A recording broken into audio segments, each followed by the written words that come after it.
Welcome aboard the Dopamine train, where our ADHD-powered locomotive stops at every shiny thought along the tracks.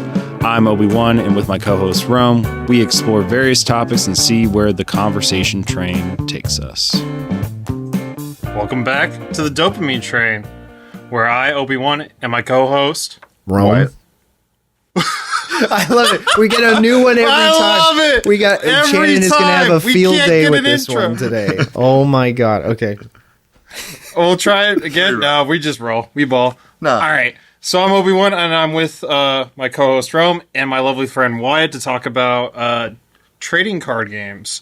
So my first question to Wyatt is, if you could explain a trading card game to grandmamas, how would you explain it?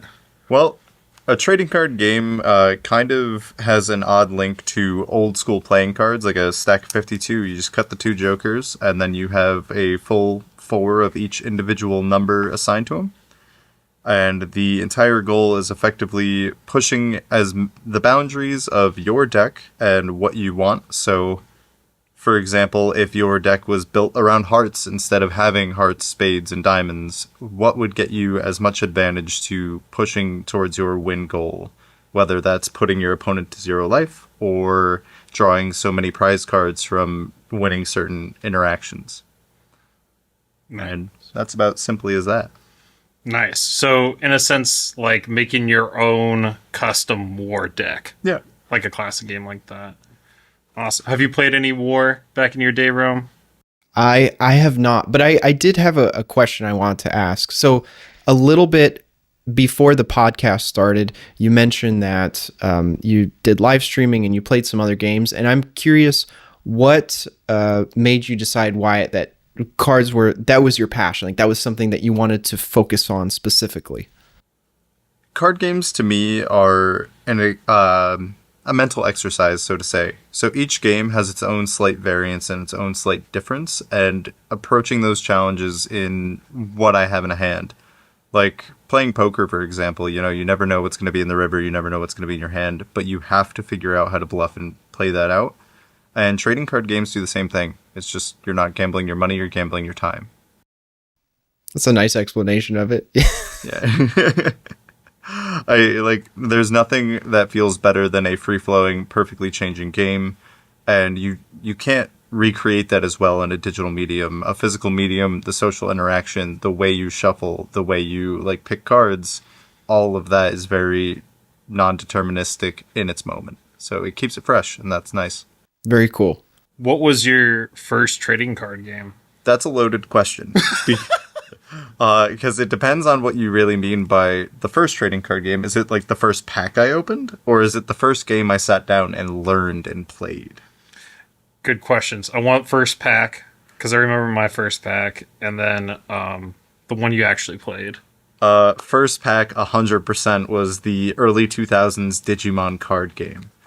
Now, the thing with that is, it never went anywhere, it wasn't good, it wasn't playable by any means, but dinosaurs with guns were cool, and I was a little boy myself one time, so I absolutely was behind the hype. Dinosaurs with guns. Dinosaurs with guns, man. But yet we got Pikachu. But we did get Pikachu. Pikachu's pretty sick with it. The first card game I ever actually played was Pokémon. And then I learned Yu-Gi-Oh! As a short, off aside, because they were all popular. Come on, Duel Monsters was sick. Hell yeah. For me, it was Yu-Gi-Oh! Legend of Blue Eyes, first booster pack.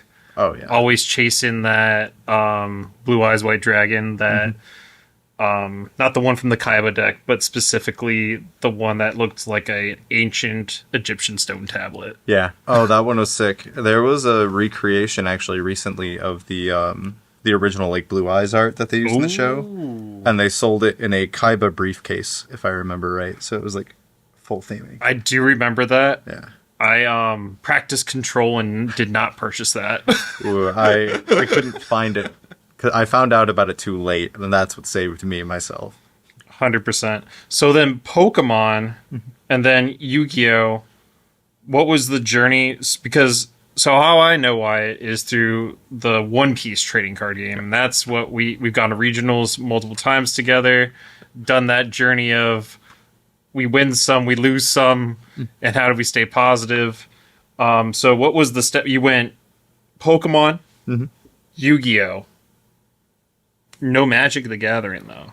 I did learn Magic, but it was many, many years after card games. So for me, Pokemon was like early high school, early middle school era, where I was actually going to this like science and hobby store, and there was this older guy who would go to tournaments himself, and he was just running the locals at this hobby shop. So like that's where I first learned how to play a card game in a competitive fashion.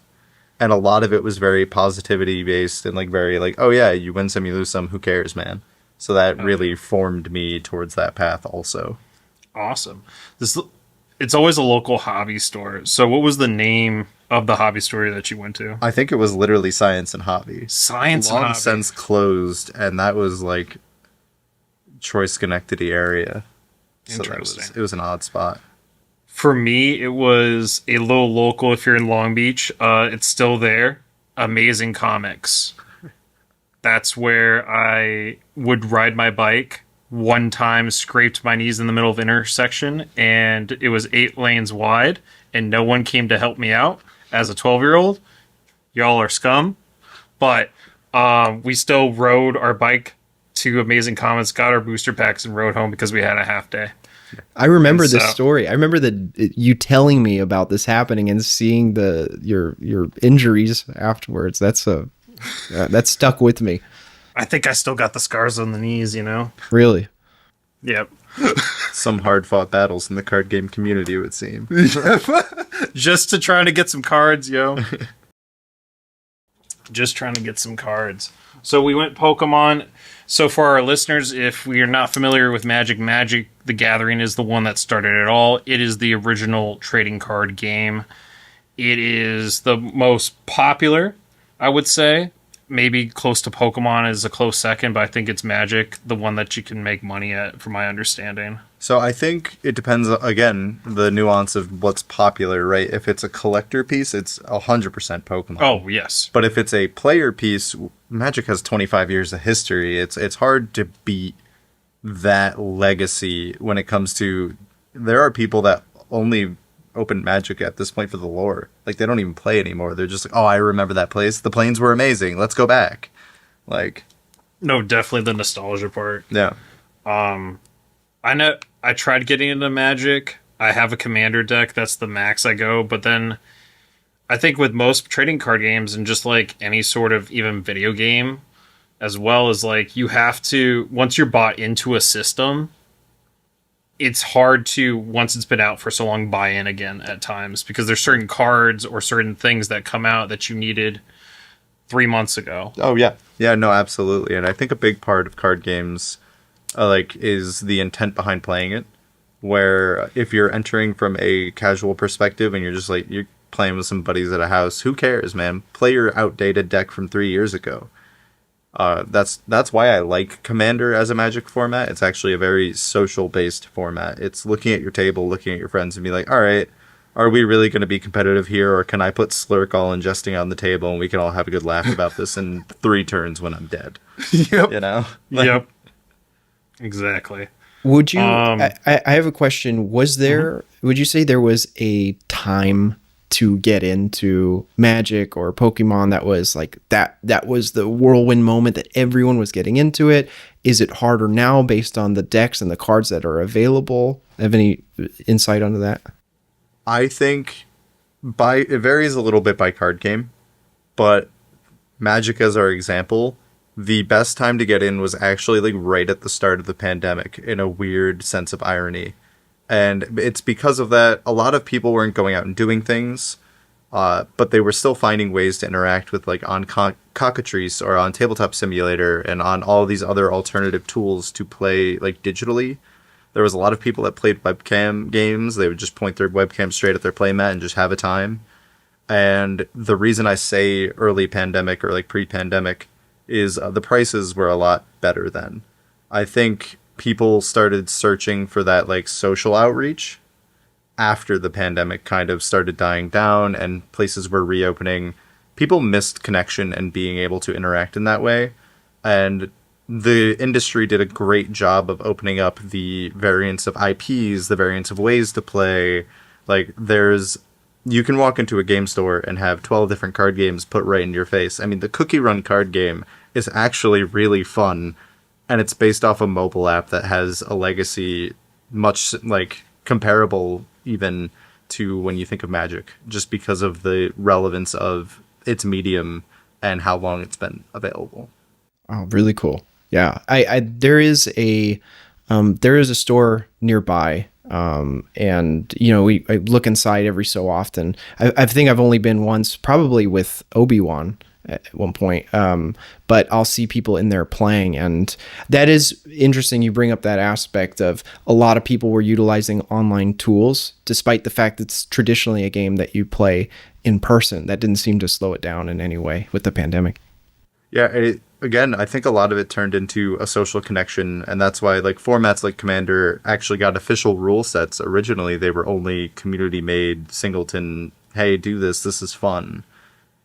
And it ended up getting official support because of that social aspect, and how instead of a 1 versus 1, you could have 4 people playing together, playing politics more than playing cards, and still having a great time.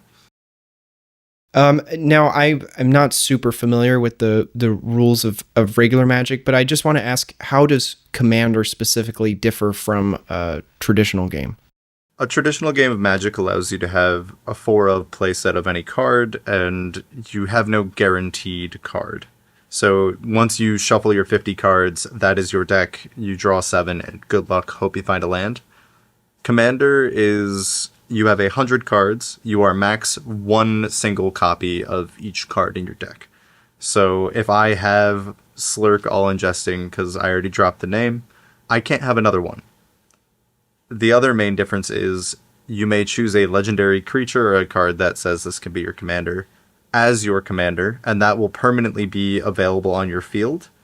You have to cast it for its normal cost, but even if it gets removed, you can always choose to like send it right back to the command zone and just pay a little tax extra next time you play. I think it goes up by 2 mana colorless per time it dies or is bounced or wherever. However it ends up back in the command zone, it'll get replayed for just a little more. So you start off with 100. If I were to go out and buy a beginner deck, is that going to include 100 cards that I can use? If you have a command, or if you buy a precon, yes. And the nice part about precon commander decks is there are a lot of things called staples in card games, and those are cards that you generally want no matter what your deck is. So a great example of this is Command Tower or Soul Ring. They are both mana generating cards. Command Tower being a land that just says, hey, make any mana that is relevant to your deck. Just make any color. It doesn't matter. And Soul Ring is you pay 1 for it, and for the rest of the game, you can tap it for 2 colorless mana, and it accelerates it. If you don't find any lands, it doesn't feel as bad when you can still play a card every turn having that card. So it'll give you a good chunk of lands and plenty of options. So there's a lot of terminology and a lot of details and rules to unpack. And I imagine it would take a lot of just jumping into the trenches playtime to really get a general understanding of the game. So it's interesting to hear all those details from someone who understands it deeply. I think it gets very intimidating when you look at a wall of text on a card and like, this is way too much for me. And that's my running joke about like why I don't play in-person Yu-Gi-Oh! Is because I can't spend my entire turn reading a telenovela on this small card in 7-point font. But at the same time, a lot of these cards actually end up having generic effects. And for that, they use keywords. So in Bandai card games, a great example is the blocker keyword or the rush keyword. And just seeing that one single word has an attached rules text to it that you can look at in the manual if you ever get confused. And that's a way they've kind of standardized that rule set to make it a little less intimidating to get into a card game. I find that so funny that it's you describe it as like a telenovela, because that would explain why so many people get into just the lore of the game as opposed to, the mechanics of playing it. Yeah. Oh yeah, and like as Obi-Wan mentioned earlier, we met through the One Piece card game, And there are plenty of people that are like, that's too many lines of text at this point. And they just collect the characters they like. Like, my favorite characters are like Robin and Perona, and I try to get the alts and the cool cards when I can, just for a binder piece, even if I'm not playing with them. That's awesome. I know we mentioned this earlier, but just for folks, what is an IP? Oh, that's a good question. It's intellectual property, if I remember right. And it's effectively like almost a brand. It's a universe that exists on its own. So like the One Piece franchise is an IP. It's the world of One Piece. Pokemon is an IP that is shared across several mediums like card games, video games, anime, the whole like. Interesting. Oh, so then I'm curious on Pokemon now for like the game versus the anime versus the card game. Do they all have, is there like a rule body that determines like this is how it's going to go? I was just going to ask that too, actually. Cuz like I'm thinking in terms of pre Star Wars from Disney. We're not going to worry about 7, 8, 9 because you know, we already know that. We could spend a whole podcast talking about that. And before, so anything that came through Star Wars, George Lucas said, this is canon. So it was like the Pope almost of like, getting it going and such. Mm-hmm. So it would fit into the universe in a sense. That's how in episode 9, they pulled lore from one of the books of Palpatine having clones of himself and coming back as a clone entity. But so I guess to make a long story short, does Pokemon do the same thing in terms of like with the Nintendo games, whatever? I don't even know what stone we're on, but one of the stones, and then the anime and all that such. So I think the anime gets a little bit more loosey-goosey with it, kind of similar to how Yu-Gi-Oh! Is. Mm-hmm. Like, the Yu-Gi-Oh! Anime does not follow any actual rules ever for the first at least 5, like, character arcs. Like, it's just not a thing. They'll drop 7-star monsters with no sacrifice, and they don't care, because that's what the card says, right? There's no text on the card there. Pokemon is very similar, where it's like, I think a very notable, odd portion is, in the VGC video game format for Pokemon, there is a move called Low Kick. Low Kick deals damage based on weight.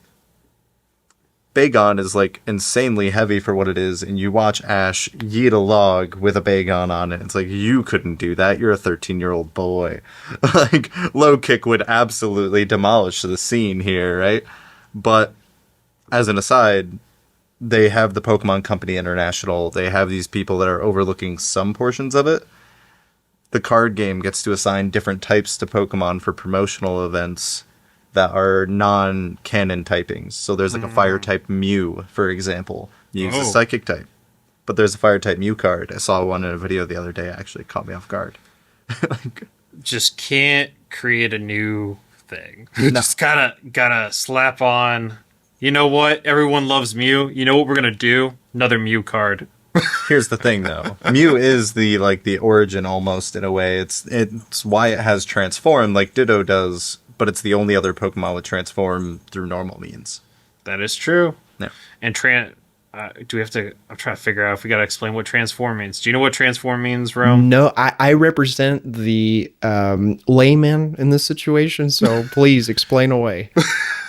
Do you want to? You can have at it, Wyatt. Transform is a move that traditionally just turns your Pokemon into a replica of the opponent's with the same moves, but only 5 uses each. So like if I had clone. a Mew, if I had a Mew and I saw a Squirtle, I was like, "You're Squirtle now. Cool. What moves do you have?" And that's how it proceeds. I see. Well, that could be really powerful depending on what Pokemon the opponent has. Yeah. I play a lot of VGC, so the video game, instead of the card game at this point. And I did have a funny Ditto transform team that I was using for a while. I almost hit Masters with it. Oh, jeez. That's awesome. I have a question now that you mentioned Masters. Obi-Wan has talked to me about tournaments he's participated in and things like that. And challenges, and I don't know if you have this further down on the list, Obi-Wan, but I know cheating comes up, and I'm like, What's going on there? How rampant is it? How obvious is it? What's the situation? Cheating can be from blatantly obvious, like, oh, come on, dude, there's a clear mark on the back of that card. I know that it stands out. You know that it stands out. What are you doing here? To sleight of hand, where they're like keeping a little bit pocket of cards in their hand while they're shuffling and keeping that top arranged.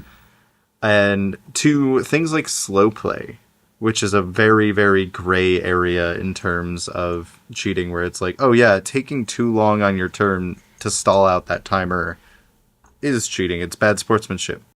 I see. But at the same point, are you actually thinking? How do you prove that?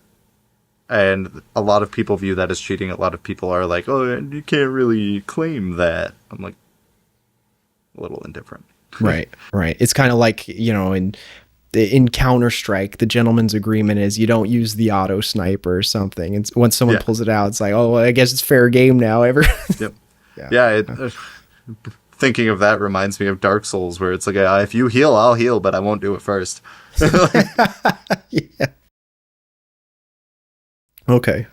Yeah. And so are you guaranteed to encounter that at an event? And does it happen more at like lower levels or masters or? I think it, in an odd sense of the way, it actually happens more on that high end level. And I think there is actually a really interesting rule recently changed. And that is, previously, for context, there are stream setups at every regional. They will stream a table. It's generally from the top pool. It's a cool experience, but it's also a lot of pressure. So you're on stream, there are thousands of people watching, and you have to play your best. And on top of that, you're already in a high stakes event for yourself, Right. You used to be able to deny that. You used to be able to say, no, I don't want to stream, and they would draw a new table. Now they ask you, but it's not an ask. It's a, would you like to stream or would you like to forfeit the round? Oh, and wow. Part of this is because there have been players caught cheating on stream by the viewers. Whether that's quickly putting counter where it's like 2 1Ks, but saying you used a 2K and a 1K. Or accidentally, quote unquote, putting out an extra life with your leader to gain that sort of advantage. And the damning evidence of the digital age, they can just rewind and check it out and be like, no, you're good, you're done, you're cooked. So people were denying that. And they decided to not allow you to reject the offer. Wow. It's like having thousands of CCTV viewers all at once, security guards all at once. Yeah. And they know what they're watching. They're fans. So wow. Oh, yeah. Yeah. They are underpaid for what they do, let me tell you. Yeah, that was my question about cheating. Yeah. I wouldn't say it's very prevalent. Like, I think over the course of... How long has the One Piece card game been out? 3, 4 years? 3? I have experienced in official tournaments maybe 6 cheaters. One of them is still a little hazy in my mind where I'm like, I can't prove it. I still hold on to it, but I can't prove it. The others, I'm like, no, you did something and I either A, called you on it or B, realized after. And it's like, that is why appreciating and communicating with judges is so important in that aspect. Because they will kind of pull that intimidation factor. They're like, yeah, go call a judge. I'm like, okay, raise your hand, yell judge, and wait a minute. Like, they'll give you your time back. There's no penalty. I'm really curious. Do some people almost, because I have a background in I used to play Division 5 paintball. And so nice. It's like it's a symmetrical field and you get hit once, you're out. But it's considered cheating if you get hit and the ref doesn't see it and you wipe it off, something like that. But there are people, I don't know if it's necessarily a minority or not, but there are people who think, well, that's part of the game. That's part of the skill. If you can position yourself in a way, like there's this crazy shot of a pro player who off the break, he's diving and the shot is slowed down, breaks right on top of his gun, and mid-air he wipes it. And I'm like, and he goes on to get 2 or 3 kills, basically wins the round for his team. And a lot of people you know, a lot of people say, well, he's cheated and he shouldn't have gotten those, and others will say that was a skill that he employed during the game. And I'm curious, are there parts of the TCG community who are like, well, if you know how to shuffle the cards in a way that in your favor, or is it like just super taboo across the board? I think there are people like that. A great example of this actually was the ruling against pile shuffling. And now what pile shuffling is you take your deck and you effectively place them into even or semi-even piles. So I actually pile shuffle, and I set out 8 piles of equal cards, and 2 of those piles will have 1 extra card each. And then I do a hand shuffle afterwards to just like have a bit of a ritual, calm myself down, make sure cards aren't sticking together. Some people will stop after the pile step. And the thing with that is you can count those cards. You know what like if you're taking your time with it, you know how your deck is laid out, and that's an unfair advantage. And so recently there was a ruling where that is not sufficient randomization. You must do another shuffle. They'll even accept you making a big puddle of cards and like brushing them around a bit and like just cramming them into a stack over a pile shuffle. Yeah, that would be me. I'm afraid to go to any table in Vegas because I'm going to be like, the cards are going to be flying all over the place. Oh, I've dropped many a cards at my tournaments, let me tell you. Yeah. Oh, cool. That's really interesting. Yeah, because like slippery sleeves and all that. But I think I'm in the camp of like that would be considered cheating. Like, because you're taking away the chance, right? Part of the trading card game is you're trying to increase the odds of your win condition to happen, right? So I'm putting cards in my deck for that to happen and function in a way. And sometimes that's part of the luck part, right? Is sometimes it's the card I need, just like in like poker. Sometimes that the river is what it's supposed to be to make that flush. Sometimes it's not. That's why it's a 33% chance, right, to finish it. You can play accordingly and bluff that way, right? But that's like part of the fun in it. And by eliminating that chance, it really devalues it to me. And I think that's where the kind of question is like, is it cheating or is it fair game kind of deal? Because the mentality there is like, I can do the same thing. But you brought up chance, and I think a lot of that is that relates back to a phrase that I like to use often, and that is sometimes I'll throw together a pile of cards. I'm like, this seems cool, and it doesn't work. And that's just called losing in deck builder. And it's because you didn't have the consistency uppers you needed. You didn't have these necessary tools to function at the same level as your opponent. And that is also part of the game. It is, in a way, a skill to build a deck that will make you seem lucky to others. Yeah, it sounds like a lot of this is describing preparation and like which of the players are disciplined enough and like really want to go in giving themselves as it just reminds me of computer peripherals, like who's going to have the lowest latency mouse, who's working on their movement, like the tiny things that might seem like they offer diminishing returns those come into play at a high level. So it's funny you bring up computer peripherals. I actually just bought a new mouse because my old MMO wired mouse finally died on me. The buttons on the side weren't working anymore. I was like, I use the numpad on the side for actual like calculator stuff too. Like I'm so crippled by not having it. It stops me in my tracks. And I bought a new mouse and I didn't realize it was wireless. And the first thing I was looking at was, what's my latency change? Like, what's this gonna feel like when I'm like trying to edit things or move things around? Same way. Like if I don't have the program and it's all dialed in, like I have I don't know if you guys can see this. It's a Wu-Tang keyboard and it's a Hall effect. So like I go in and I make sure that it's depending on the profile, right? If I'm typing, I don't want it to be super sensitive, but the lowest latency possible. Totally get you. Yep. And in a way, card games have similar features like that. For a great example for One Piece is the Three Brothers deck or decks, right? So if you have Ace and Luffy and Sabo, and these leaders have access to a very specific card called Garp, a 1-cost card, that on play you look at the top 4 cards of your deck and you can grab any 3-cost or higher card. No restriction on that. And that is a hand refinement card that, like, if you're playing one of those leaders, you're running that card because it's an optimization step, because it's a good card. And I can't tell you how many times I've thrown a deck together for one of those leaders that can use that card, forgotten its existence, and be like, why am I losing so much? I'm like, oh, the consistency upper, gone. What do I cut? What do I go through? How do I approach this? And it's the same wavelength. I think there's this wider conversation that can definitely be had about the balance between games in general being optimized to be fun for as many people as possible, like a low barrier of entry, versus games that have a high skill ceiling. And once the dedicated group of people who only play that game master it, anyone else who tries is screwed.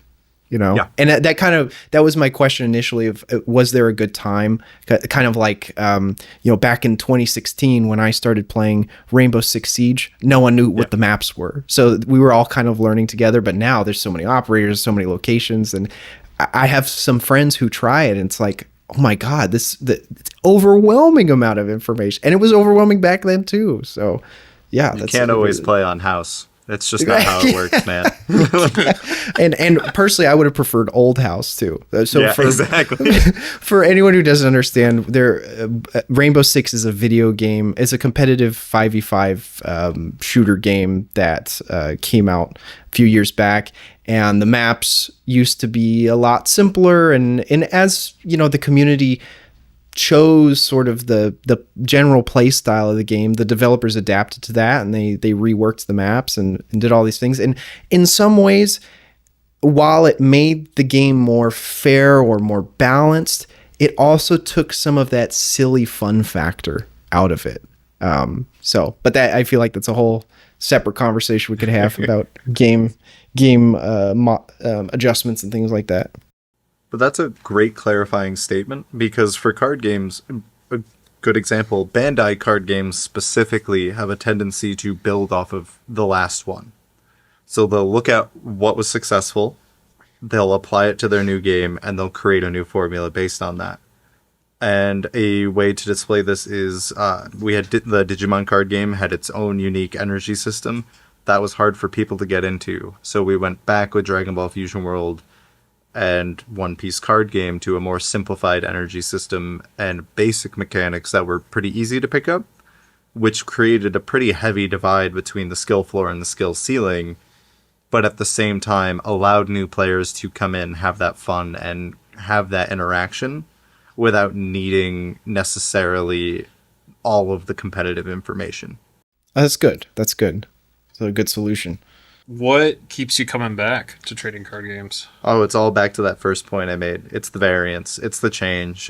I can walk into a game knowing that my matchup percentage is like, I have a 70% win rate into this deck. It's going to be easy.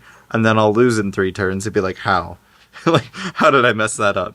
And sometimes it is, I drew 4 cards I didn't want to see and they did nothing for me and I can't play them yet. And I have no pressure. And sometimes it's, they made this really good tech choice that has a card in there that completely decimates my game plan, and they found it. And I'm ruined. Ruined. Yeah. No, that's what keeps me coming back, is a little bit of like the camaraderie sometimes, and like when they release support for an older deck and you're just like, yes, we needed this, or why did we need this? But then maybe I'll understand 2 sets later. I think my favorite part about that is being an RG Luffy truther since the first set, which is, for anybody curious, RG Luffy was my very first leader. I played him for 3 sets straight. I've gotten shouted out at regionals for being the only person in the room on this deck because it just wasn't good. It was fun, but it wasn't good. And the thing about that is, every time a card releases, I'm known as the RG Luffy guy. So if it looks like it has even a mild relevance, they're like, hey, RG Luffy card, look at it, check it out. And I'm like, yeah, you get me, you people get me. 100%. RG Luffy would be red-green.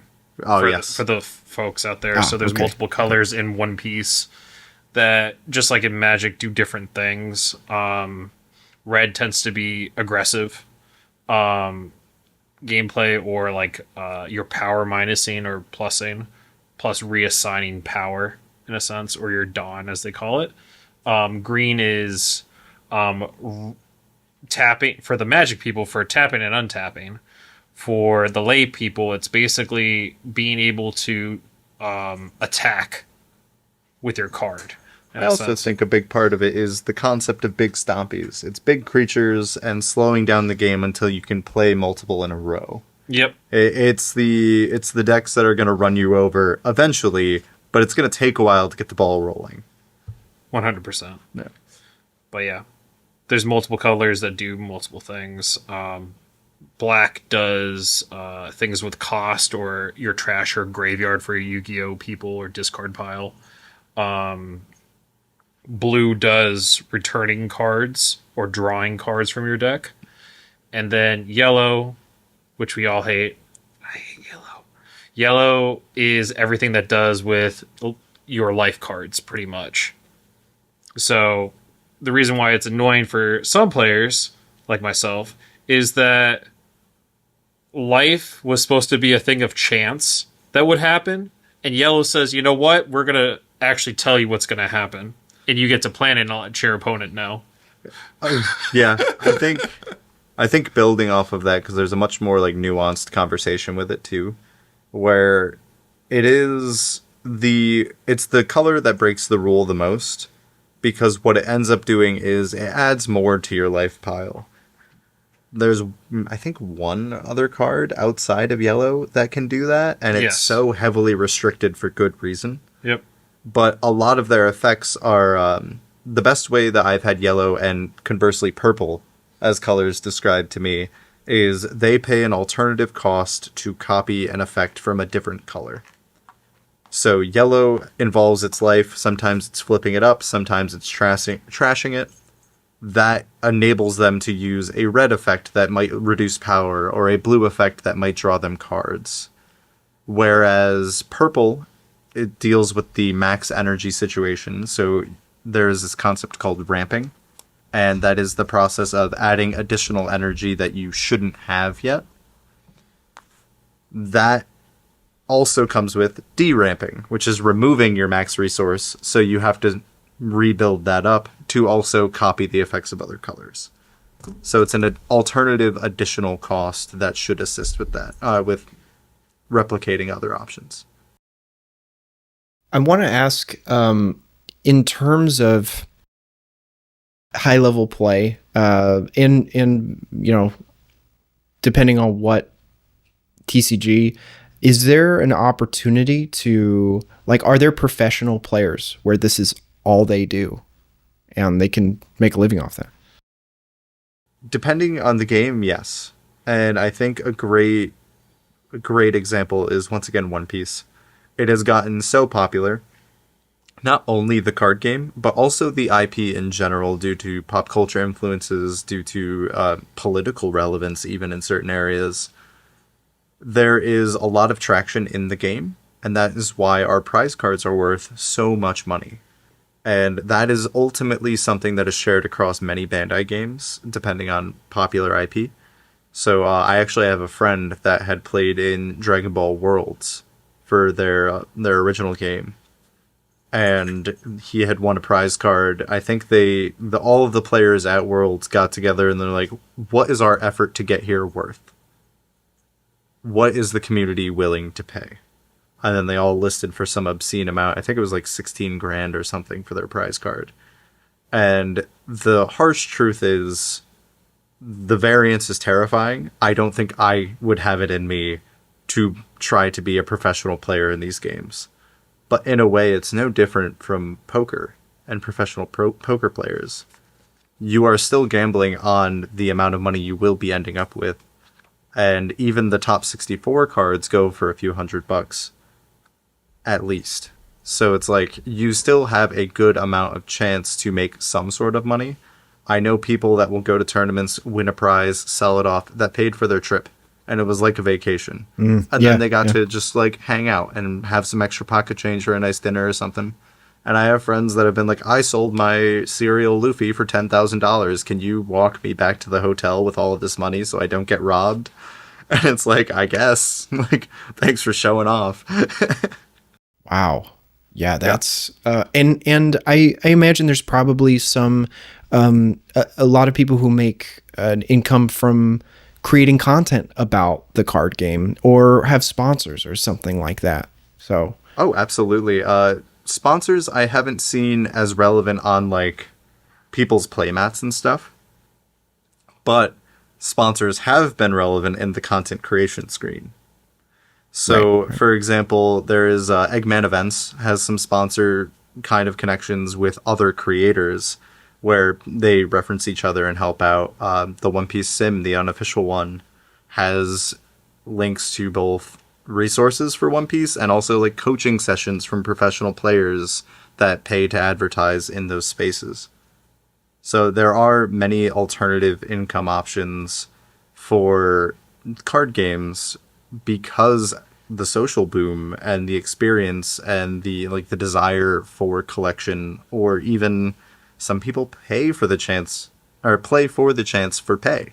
They'll go for the prize money. They don't care about the IP, but they're fine with the competition and they think they got a shot, so they jump at it. yeah, and there's tons of opportunities from either working the event or if you have a store nearby and you work there, that just to be surrounded by that atmosphere, and you never know who you're going to meet at a potential event. So yeah, thanks. That makes a lot of sense. What do you hate about trading card games? I think people forget that it is a game. I think people let the money and the potential like valor almost for winning really stop them from sitting there and be like, am I having fun right now? And like, I am a very competitive person naturally. I strive to excel in any kind of game I'm playing, whether it be a fighting game or a trading card game or a MOBA. I will take the time to read up and try to be good at it, because that's what I enjoy, is the optimization step. I met my people, so I continue.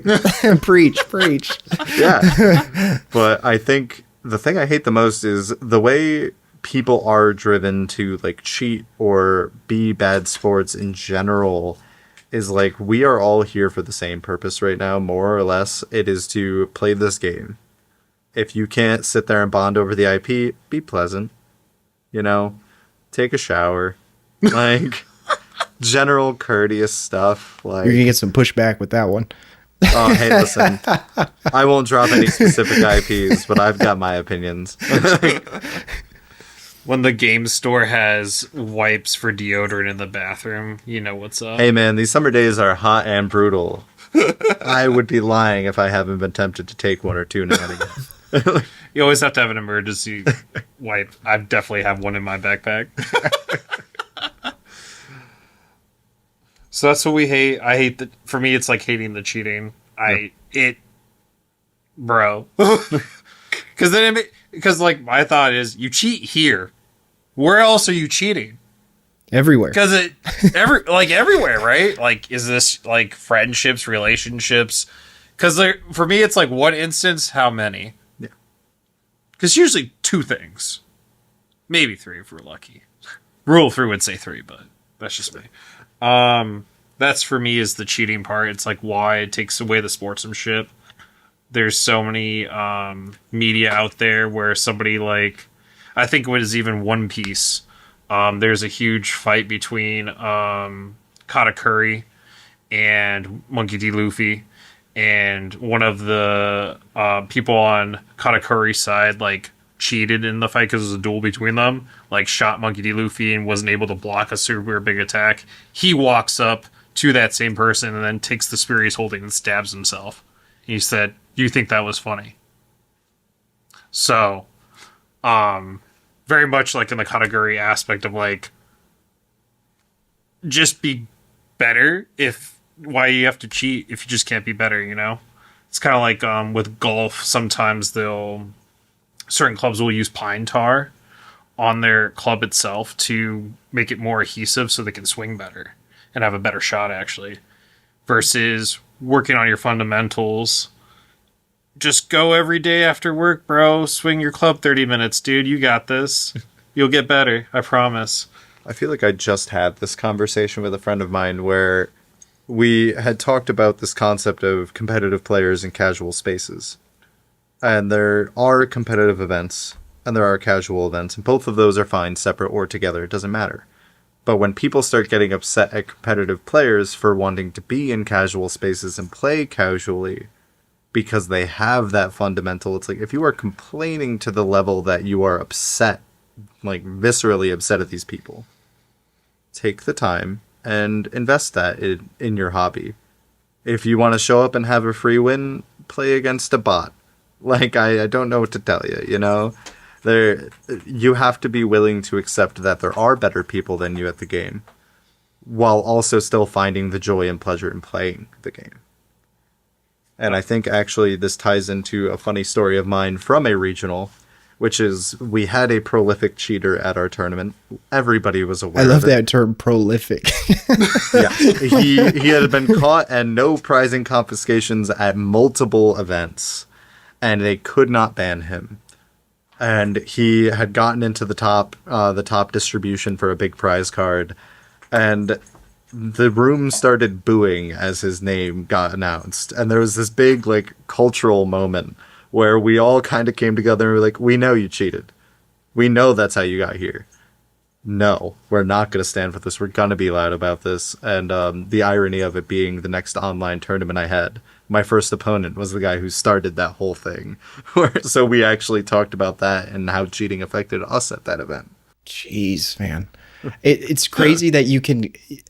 Is there a certain threshold for when you can't participate at all? Like you're not going to make it to any events. You just get banned. Certain companies have policies that stop you, and I think a great example is actually a Pokemon player just got prizing taken away from them not too long ago. I don't remember if it was the VGC or the card game, but it was because they had celebrated too much for winning. And it was viewed as bad sportsmanship. Yeah. And they took the prize away. And it was like, they were just on stage in front of like hundreds of thousands of people. And they can't just simply be happy for a second. Like they can't like celebrate. They expect you to get up, shake hand, walk away emotionless. Like, no. Wow. Yeah. That it reminds, I mean, this is complete opposite, but there was I think it was in Europe. It was like a small Counter-Strike tournament, and I guess they had the winning team go up on stage and get announced as the winners. Losing team came up to do like a handshake, and one of the losing players just sucker punches the winner, and he's just, and then tries to play it off like no, there's not cameras everywhere, and he goes immediately tries to shake someone else's hand. He's banned from all those events, but it's just Williams. What makes you think you can do that? Yeah. Will Smith, Chris Rock. Yeah. Literally. Oh God. I think in the realm of game design, part of my college was focused on game design, and we talked about the concept of the magic circle, and that is nothing should be leaving that circle, whether it be like what you experience in game should be contained to in the game. And that mentality heavily carries over to my competitive based games, where it's like, no, if it happened in the game, it happened in the game, it stays in the game. We're done with it. And a lot of people, again, get very emotionally invested because they're looking for the prize money or they're looking for the glory, and they've hyped themselves up so much and they just can't take that loss. This, again, a whole other podcast episode. This speaks to a wider issue of, I think, mental health, sportsmanship. Everyone's dealing with something, and some are. It's coming out into the playing field as well in an inappropriate way. So, absolutely, yeah. I think the last topic I had before we close is thoughts on. I don't, in my youth, remember folks scalping as much. I know it's prevalent in Pokemon. I know it's prevalent in One Piece. I don't think so much in Magic, but I may just be ignorant. But thoughts on scalping. pros and cons. So, to touch on Magic very briefly, actually, there are instances of like quote unquote scalping, and it's kind of odd because you don't hear about it as much because traditionally only really game stores and maybe like Walmart and Target get it. Mm-hmm. But these precons all have an MSRP. However, sometimes they'll throw in a card that is like super valuable in it, and that jacks the price of the precon. So it might hit an LGS's shelves, a local game store's shelf at 300% MSRP because it's a meta relevant card that's super strong and you need a play set and it's going to sell. Or a great example, I have a sealed Sauron commander deck from the original Lord of the Rings set. Oh my god. Because I really wanted to build the deck, and shortly after buying it, I fell out of playing Commander for a while, and then I forgot about it. And I found it a few weeks ago, and I was like, this is kind of cool. Put it up there. Hang out.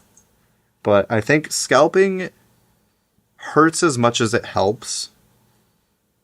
And the thing I mean by that is, I very much dislike scalping. I think it is just kind of lame. Like, cards are meant to be cheap, accessible things that release every few months, so it's a steady, low flow of income. You'll never make it rich, but you'll never go hungry, is the kind of mentality that they create these games at. And the unfortunate problem is when your IP blows up and it garners a lot of attention, people are hoarding those things. They're chasing those rare cards, because in a way, it's like hitting the roulette table. You hit the manga in your case for One Piece, and you've landed your $10 bet on Double O Green, and you've quadrupled your money for whatever reason, you know?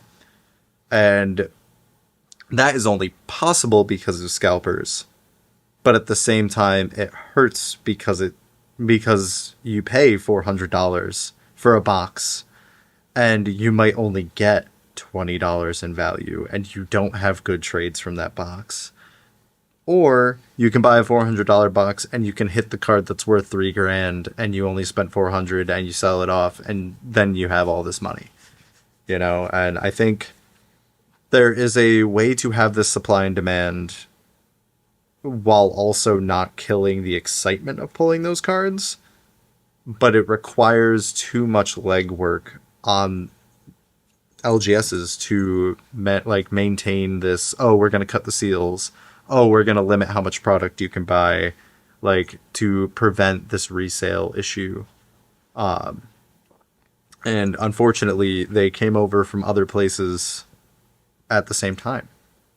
So these people that are scalping. I was going to ask, are the scalp, because, you know, I think of if someone is a part of a TCG community, most of the, I mean, you're going to get some obnoxious people in there, but most of them, by and large, are interested in the game. Are a lot of the scalpers, they're bad actors who see something going mainstream and maybe have never played and are just buying things that they think they can flip. Is that accurate?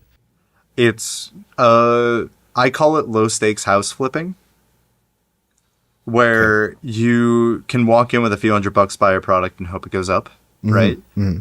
And it's the same kind of concept there, where they are bad faith actors and they are showing up in your hobby to take money from you because they know you will pay it.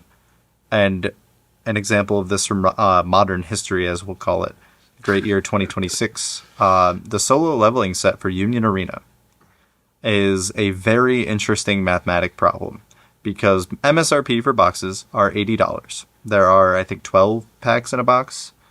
Regardless, it balances out to about $5 a pack. I don't know the math off the top of my head right now. And people got really excited about solo leveling because the entire IP is based off of, this is a really hype fight. Have fun watching it. And that's it. There's not a ton of depth. I've read the whole thing. I know. Like, it's cool. It has some fun plot lines, but it's not super serious. It's never meant to be super serious. People had a lot of appreciation for it over here. The set releases, these $80 boxes suddenly went up to $300 because the set was a strong set, it was competitively viable, and the IP is so popular in its circles that people will spend the money on it. And every ounce of advice I gave to people was, Wave 2 is going to come out. There's going to be way too many boxes. You will not have to pay this money. But if you're really wanting to, I guess you can. And I think the main key thing linking all of these events together is FOMO.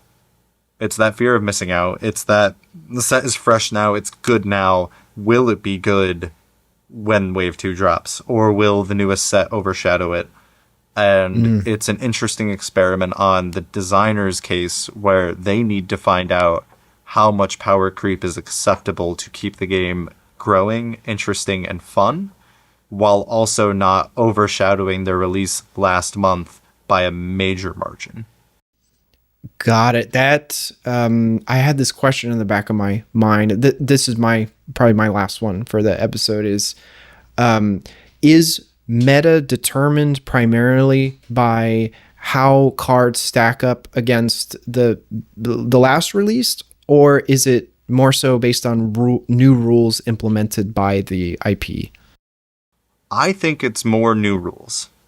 So a lot of this comes down to One Piece as a great example. We've had sets where the meta did not change when the set dropped. It's not very common. Oh, okay. Interesting. Yeah. Where when RP Law was around or Black Blue Sakazuki was around, those metas were so distinct and powerful in their own ways that even the new set that dropped out, like, it might have buffed those decks, but it didn't change the status quo because those new cards weren't as impactful, weren't as efficient, weren't as good at removing things for this. And that has a large effect on cost, while it also has a large effect on like enjoyment of the game too. I wonder if the developers see that as a failure, if it's like, oh, not everyone doesn't need the new cards. I think it becomes a scary ground to be in because, effectively speaking, if your last set is going to be the strongest for 5 sets, there's a subset of players that will not spend any amount of money on your game. Right. So, in a way, power creep is kind of like a necessity to keep a game alive, because otherwise, why would I update my deck from 5 years ago if I can still walk in and play competently? And I think that's actually one of the ways Union Arena is weak as a game, because I have a deck that I have played since the game dropped 2 years ago, and it's just Blue Jujutsu Kaisen.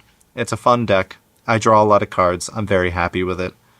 It gets an update once every like 14 months. So every 14 months I spend maybe $20, buy a couple cards, my deck's good. Cool. And in that way they're not generating that same revenue, but they also have a unique approach to IPs where it's kind of like the Smash Bros of card games, where they bring in a new IP every month and then you get a new set of cards and then you get to check it out. Gotcha. That was the questions I had, and I know we're running towards that hour mark. Any final thoughts for our listeners? What game would you get into if you were a lay person, in a sense? No knowledge. What's the game we're choosing? I think the answer varies by the technical value you're looking at. My go-to recommendation is generally Union Arena, actually. It's a cheap game with a lot of variance where the game's been out for 2 years and we've gotten 1 to 3 sets every month. So there is a large card pool and you can just pick, hey, I really like Reincarnated as a Slime. I really like Neon Genesis Evangelion. What do you got for that? And then you can just throw together a deck and have fun. The game isn't inherently valuable, so it isn't inherently competitive. It's a very nice expression. If I wanted to give them... Yeah, exactly. You just get to have fun. I get to play Ichigo on my field and be like, yo, Bankai, have at it. And that's cool for me, you know? But if you wanted to play at like a fair playing field or a competitive level and you were just getting into card games, I would actually recommend looking at the newest Bandai game that comes out, or the newest, like, having that same entry point as others, or that an early enough entry point in a game that has a simple enough architecture will provide you a good time as long as you're there for the good time. And if you don't like card games and you don't like variants, you found it out early, you know? Awesome. Well, that's some good advice. Alrighty. I don't have any more questions. Do you have any lingering ponderings, wanderings, Rome? No, I mean, honestly, this is a topic that I don't have very much knowledge in, and I became curious about things as a result of listening to you talk, Wyatt. It was a real pleasure, and thank you. It was really, really awesome to have you on today's episode.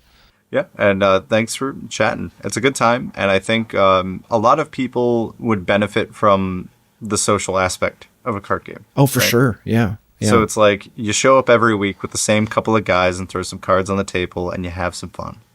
And that's ultimately what it should be about. And that's ultimately the enjoyment of cards. I will say that is quite an advantage over. I mean, I as much as I love playing games online and just communicating with players over Discord, there's something about being there in person that's so valuable, and I don't think a lot of people necessarily understand. So I'm really glad you brought that up. I think a lot of people lose sight of the enjoyment and the actual physical connection with people. And all I can say to that is I don't think I've been at an official tournament and not shaken my opponent's hand at the end and said, great game, or had a fist bump, or like, hey, good luck, man. Like, it's great talking to you. Like, keep it up, man. Keep up the spirits. And like, you find people encouraging each other a lot like that in card communities. And I think that's beautiful, you know? That's awesome. Well, I wish you luck on any upcoming events you have, or just anything else you do in the TCG space. Thank you very much. I'm going to need it. I'll break the curse of 5 wins, 4 losses eventually, but it's not today. That's for sure. Do better than I do. It's usually the 6 losses, 4 wins for me, so. We have our fun. All good. Well, thank you, Wyatt, for coming out today. Really do appreciate it. If you saw my cat earlier, yes, her name is Nico Robin. Gotta give the call out because you're gonna see it anyway. Rome, thanks for doing all the technical in the background as always, and excited for our next guest as well. And if you ever want to come back on the show, Wyatt, and talk about TCG or anything like that, more than happy to have you. Sounds good to me.